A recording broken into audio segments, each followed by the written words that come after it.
महाभारत का भयंकर युद्ध चल रहा था। लड़ते लड़ते अर्जुन रणक्षेत्र से दूर चले गए थे।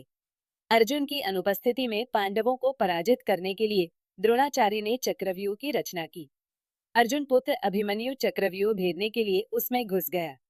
उसने कुशलतापूर्वक चक्रव्यूह के 6 चरण भेद लिए, लेकिन 7वें चरण में उसे दुर्योधन, जयद्रथ आदि 7 महारथियों ने घेर लिया और उस पर टूट पड़े।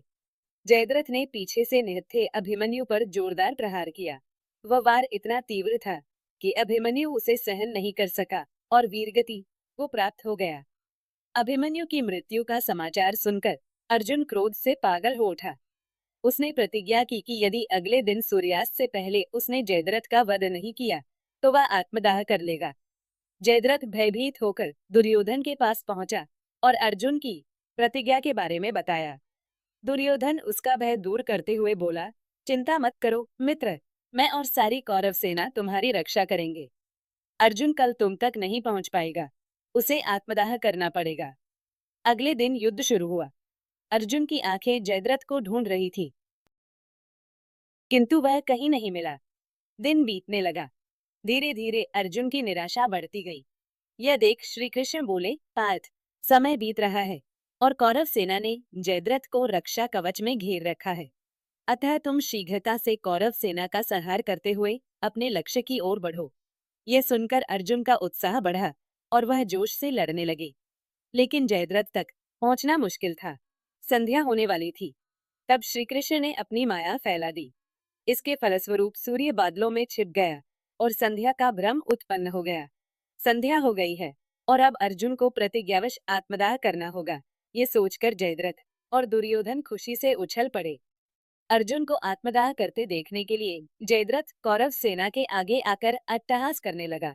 जयद्रथ को देखकर श्री कृष्ण बोले, पार्थ, तुम्हारा शत्रु तुम्हारे सामने खड़ा है। उठाओ अपना गांडीव और वध कर दो इसका।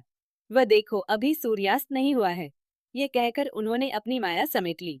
देखते ही देखते सूर्य बादलों से निकल आया। सबकी दृष्टि आसमान की ओर उठ गई। सूर्य अभी भी चमक रहा था। ये देख जयद्रथ और दुर्योधन के पैरों तले जमीन खिसक गई। जयद्रथ भागने को हुआ, लेकिन तब तक अर्जुन ने अपना गांडीव उठा लिया था। तभी श्री कृष्ण चेतावनी देते हुए बोले, हे अर्जुन, जयद्रथ के पिता ने इसे वरदान दिया था कि जो इसका मस्तक जमीन पर गिराएगा उसका मस्तक भी 100 टुकड़ों में विभक्त हो जाएगा। इसलिए यदि इसका सिर जमीन पर गिरा तो तुम्हारे सिर के भी 100 टुकड़े हो जाएंगे। हे पार्थ, उत्तर दिशा में यहाँ से 100 योजन की दूरी पर जयद्रथ का पिता तप कर रहा है। तुम इसका मस्तक ऐसे काटो कि वह इसके पिता की गोद में जाकर गिरे। अर्जुन ने श्री कृष्ण की चेतावनी ध्यान से सुनी और अपने लक्ष्य की ओर ध्यान कर बाण छोड़ दिया। उस बाण ने जयद्रथ का सिर धड़ से अलग कर दिया और उसे लेकर सीधा जयद्रथ के पिता की गोद में जाकर गिरा। जयद्रथ का पिता चौंक कर उठा तो उसकी गोद में से सिर जमीन पर गिर गया। सिर के जमीन पर गिरते ही उनके सिर के भी 100 टुकड़े हो गए। इस प्रकार अर्जुन की प्रतिज्ञा पूरी हुई।